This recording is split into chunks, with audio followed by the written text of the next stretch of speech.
आज की कहानी मांगो मत। किसी राज्य में एक राजा रहता था। राजा अक्सर गांव-गांव जाकर प्रजा और लोगों की समस्याओं को सुनता था और उनमें सुधार की पूरी कोशिश करता था। उसकी कर्तव्य निष्ठा के चर्चे दूर देशों तक फैला हुआ था। ऐसे ही एक बार राजा किसी गांव में प्रजा की समस्याओं को जानने के लिए भ्रमण पर निकले हुए थे। उसी दौरान राजा के कुर्ते का एक बटन टूट गया। राजा ने तुरंत मंत्री को बुलाया और आदेश दिया कि जाओ, इस गांव में से ही किसी अच्छे से दर्जी को बुला कर लाओ, जो मेरे कुर्ते का बटन सिल लगा दे। तुरंत पूरे गांव में अच्छे दर्जी की खोज शुरू हो गई। संयोग से उस गांव में एक ही दर्जी था, जिसकी गांव में ही एक छोटी सी दुकान थी। दर्जी को राजा के पास लाया गया। राजा ने कहा, मेरे कुर्ते का बटन सिल सकते हो? दर्जी ने कहा, जी हुजूर, यह कौन सा मुश्किल काम है। दर्जी ने तुरंत अपने थैले से धागा निकाला और राजा के कुर्ते का बटन लगा दिया। राजा ने खुश होकर दर्जी से कहा, बताओ तुम्हें इस काम के कितने पैसे दूं? दर्जी ने कहा, महाराज, ये तो बहुत ही छोटा सा काम था, इसके मैं आपसे पैसे नहीं दे सकता।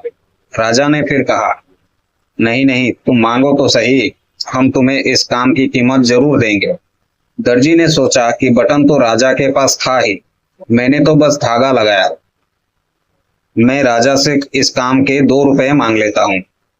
फिर से दर्जी ने मन में सोचा कि मैं राजा से अगर 2 रुपए मांगूंगा तो राजा सोचेगा कि इतने से काम के इतने सारे पैसे मांग रहा है। कहीं राजा ये ना सोचे कि बटन लगाने के मेरे से अगर 2 रुपए ले रहा है तो गांव वालों से कितना लेता होगा। यही सोचकर दर्जी ने कहा, महाराज, आप अपनी इच्छा से कुछ भी दे दे। अब राजा को भी अपनी हैसियत के हिसाब से ही देना था, ताकि समाज में उसका रुतबा छोटा ना हो जाए। यही सोचकर राजा ने दर्जी को 2 गांव देने का आदेश दे दिया। अब दर्जी मन ही मन में सोचने लगा कि कहाँ मैं 2 रुपए मांगने की सोच रहा था और कहाँ राजा ने 2 गांव का मालिक मुझे बना दिया। दोस्तों, हम लोग भी उस दर्जी के समान अपनी क्षमता में से सोचते हैं और भगवान से कुछ ना कुछ अपनी हैसियत से मांगते हैं, लेकिन क्या पता ईश्वर हमको उनकी देने की क्षमता के अनुसार कुछ अच्छा और बड़ा देना चाहता हो। गीता में भगवान श्री कृष्ण ने कहा भी है कि कर्म करो, फल की इच्छा मत करो। जब आप भगवान पर सब कुछ छोड़ देंगे तब वो अपने हिसाब से आपको दे ही देंगे। दोस्तों, ये छोटी सी कहानी अगर आपको अच्छा लगे तो एक लाइक जरूर करें और चैनल को सब्सक्राइब करें। धन्यवाद।